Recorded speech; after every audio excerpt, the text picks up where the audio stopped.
Hello viewers, on today's news, Nicaragua's government has released a dozen Catholic priests jailed on a variety of charges and sent them to Rome, following negotiations with the Vatican. A government statement released late on Wednesday said the 12 were flown to Rome in the afternoon, following fruitful conversations with Catholic leaders in Nicaragua, as well as with unnamed individuals in the Vatican. The statement said the deal showed the permanent will and commitment to find solutions. President Daniel Ortega, a leftist who has been in power since 2006, has sought to crack down on opposition since 2018 when Social Security cuts triggered mass anti-government protests. Ortega has maintained that the church aided the protests, which he considered an attempted coup, and this year stepped up a crackdown on Catholic clergy and church-affiliated institutions. He has previously accused church leaders of seeking to overthrow his government, while judicial authorities have arrested priests and accused some of committing treason, among other crimes. Nicaraguan clergy have also reported government surveillance of services and assaults.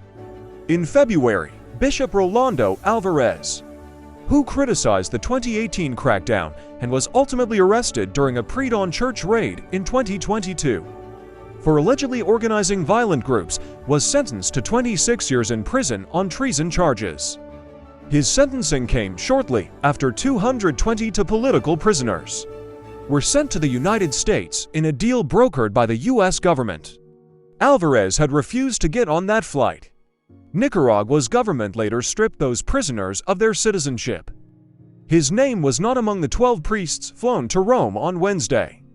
Ortega, who has been in and out of power since 1979, when he helped lead the overthrow of the Somoza family dictatorship, has been accused of dismantling Nicaragua's fragile democracy. Last month, the United Nations appointed group of human rights experts on Nicaragua said the human rights situation had worsened in the previous 6 months, citing the erosion of academic freedom and closure of universities. In August, the government seized property and assets belonging to the Jesuit-run Central American University, UCA, one of the country's foremost institutions of higher education. University officials said their institution had been accused of functioning as a center of terrorism. The UN panel said it was one of 27 private institutions to have had their legal status cancelled in recent years. About 43% of Nicaragua's population is Catholic, with the number declining amid a rising interest in evangelical churches. The U.S. State Department said in its most recent report on religious freedom in Nicaragua. Thanks for watching and please subscribe.